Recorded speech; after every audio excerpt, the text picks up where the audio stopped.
అబనా సుబనా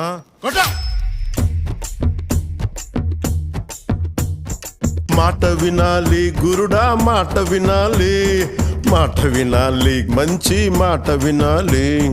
ఉత్తది కాదు మాట తత్తర పడక, చిత్తములో నా చిన్న ఒద్దికుండాలి.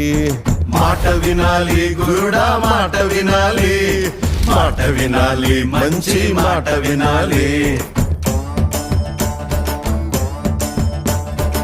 ఈతమాను ఇల్లు కాదు, తాటిమాను తావు కాదు. ఈతమాను ఇల్లు కాదు, తాటిమాను తావు కాదు. తగిలినోడు మొగుడు కాదు, తగరము బంగారు కాదు. అందుకే మాట వినాలి గురుడా, మాట వినాలి, మాట వినాలి, మంచి మాట వినాలి.